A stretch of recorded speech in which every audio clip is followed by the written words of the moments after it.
The team that improved the most is obviously Origen. They weren't looking really strong.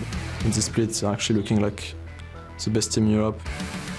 Very, very impressive performance out from Niels. He actually had a KDA of 32. That's the highest KDA in LCS regular split history. I think H2K plays so flawless. They all know what to do, they're all on the same page. Cyanide dealt 45% of his team's damage. 0 deaths. He was never ever caught out. 13, 0, and 12. An astounding performance. I think their playstyle is really solid. Like, they're really good at what they do as a team. All you need to give Huni is 1 kill and he starts rolling in. Fantastic performance so far in this split. And yeah, who's gonna stop Huni? There's nothing that this guy cannot do.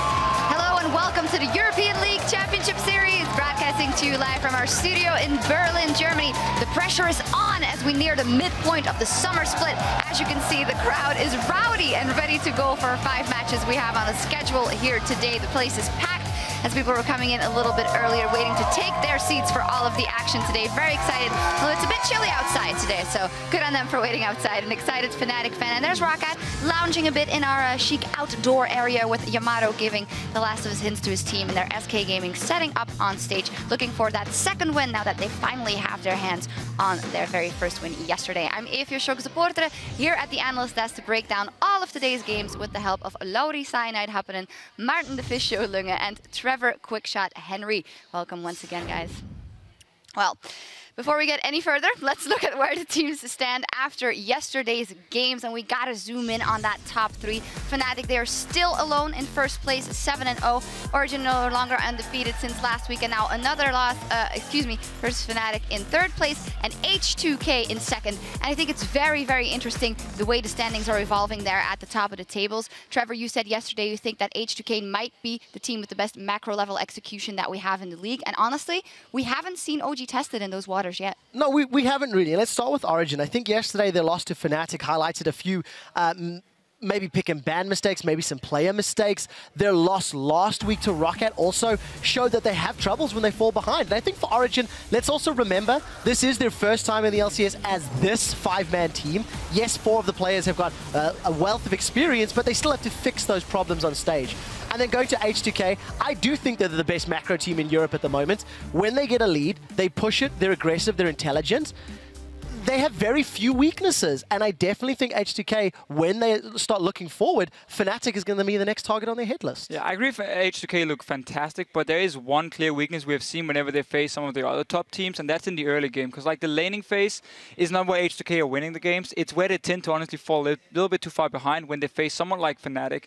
If it still happens, however, if it happens next time. One time, the only reason, yes, they lost Origen that way, but their average gold lead at 10 minutes is actually the best in the league. So you just don't feel it. That's true. That's true. But again, right now, I'm just looking at H2K and Fnatic. That's it. I'm just saying H2K versus Fnatic. I think Fnatic can beat them in the early game, and that means H2K won't get to play the style they love to play. The rest of the teams, no problem for H2K. Yeah, I think the problem that Origen has is that they had the most flawed playstyle in a way that they just go full ham and try to kill everyone, and sometimes it backfires because they play so damn aggressive.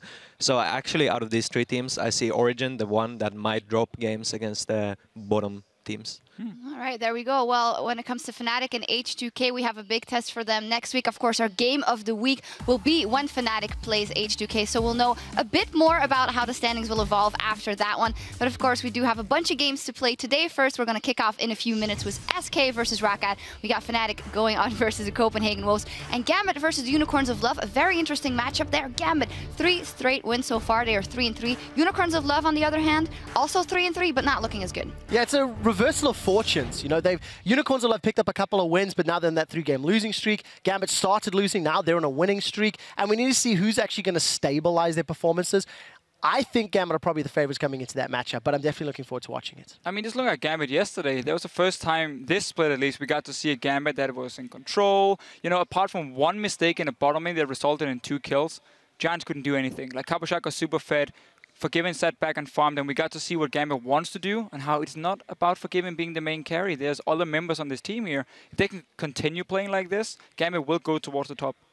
Yeah, I think the problem that Gambit is going to face against UL is, though, that they relied on Cabochard to carry really heavily in some of their wins, and I think Chachi is a really good top laner, so I don't think Chachi is going to lose one-on-one top lane like Welb did, yeah. Welb, yeah, we'll see what moves Chachi brings out there. We also saw some big moves yesterday in our share of LCS big plays. Here's a tweet from @DelusionalZen, tweeted, Kasing channels mad life with that hook. Why do people keep letting him have Thresh? Oh, hang on. Freeze with an early flash. Hook. The death sentence connects. Kasing Kaching. Fantastic hook by Kasing. Predicts their flash almost, because I think he started casting that hook right as the flash came out. Beautiful follow-up. Yeah, that looked like one of my Thresh solo queue games, actually. Yeah, I believe it. Now remember this. Wow, it was like... You know what, that's fair. I think that deserves a round of applause. It does. There are actually people here. This is not like a tape or anything. That actually happened. Remember to share your show-stopping moments throughout the day by tweeting @LL Esports and using the hashtag LCSBigPlays.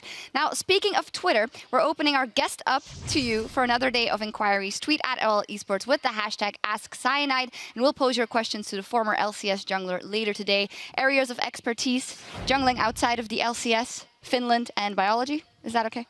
Yeah, that's pretty much it. All right, so fire all your shots and tweet @LL Esports, hashtag AskCyanide. We're going to bring it back, though, and look at our very first matchup of the day between SK Gaming and Rockat.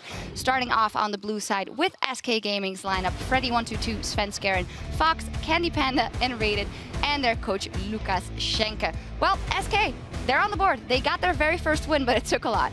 It took a lot. I mean, Unicorns will love that game. It was very back and forth. We see basically what won SK the game. Freddy and Svensken here in the late game team fights on both Gnar and then Echo. Of course, being very tanky, but also being the carries for SK. And it says a lot about what these two guys can do. I mean, just look at the amount of damage Freddy dealt. Of course, it was Frozen Mallet, Black Cleaver, Hexstring. It's a bit of a DPS Gnar. Not a full Wicked style, though, with the Hurricane. Maybe that comes today. Yeah, definitely the case. And I think for SK, they broke their losing streak. We heard Candy Panda talking about that and how important it was. And I also think for Sven Skaren, his 7th champion in 7 games, he had a very, very good impact in the early game. Found first blood, was stealing jungle camps, high kill participation. That's the first time this split Sven has looked like the Sven that was at Worlds, the Sven that was performing so well in the spring split. Yeah, I think one of the problems they had in that game as well, they were using Caitlyn kind of like a Vayne. Like, he was just split pushing instead of grouping early mid-game, where it's actually Caitlyn can be useful at pushing those turrets. Although he did a really good job of baiting the enemy team later on in the game. I think we still saw some mistakes, obviously, from SK and also from Unicorns of Love, which is what we see quite often now, at least at the moment for them. They're not really performing too well. So I think SK can just look at this game and say, hey, it wasn't pretty, but we managed to win. We broke our losing streak. I mean, I've been 0-9, you've been, what, 0-7, or at least lost 7 games in a row. So getting that first win, you know, it means a lot because you get some sort of confirmation that you're not complete trash at least. And that's what you need as a team when you're losing so much. I don't think you could compare the Fnatic losing streak. Hey, 7 games in a row, 9 games in a row. It's the same. I don't recall a losing streak ever It's the same. No, never happened. Moving on, we're gonna go across the other side of the rift. There is Rockat, SK's opponent in this one, with Steve, Jankos, Nukduk, Vander, and their new AD carry, Mr. Rawls, and of course their coach Yamato Cannon. We see strolling there behind them now. Well, yesterday, Mr. Rawls came in there. He pulled out the Corki in the very first game, a mid-game focused comp from Rockat, but just missing their power spikes. Yeah, it was kind of weird watching Rockat play here because the comp they ran it's fairly simple what it has to do. Your AD carry gets a Trinity Force, you get 1 item on your Lulu, and you start poking and sieging away. You have Steve split pushing. Instead, as we just saw in this clip here, they started team fighting 4v5. They allowed elements to sit and farm up, and suddenly Froggen on a Vladimir, for once, got to go late game. He ended up like 7-8-0 and just carried the team fights because Rockat did absolutely nothing in the mid game, and they just allowed elements to do whatever they want. Yeah, and a huge problem with Vlad as well. Like, when he's behind, he's kind of like, meh.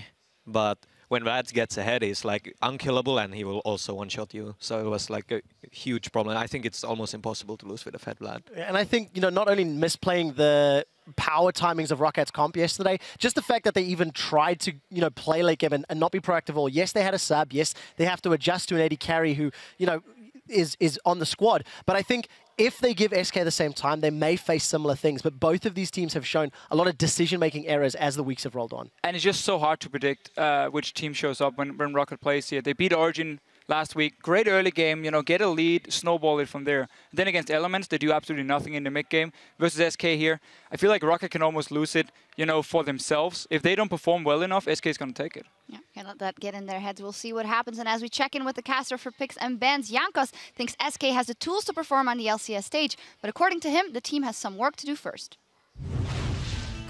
About SK, I think they have the potential. Like, they are for sure not bottom 3 team. Like, they should be in playoffs at least, you know? They are a good team.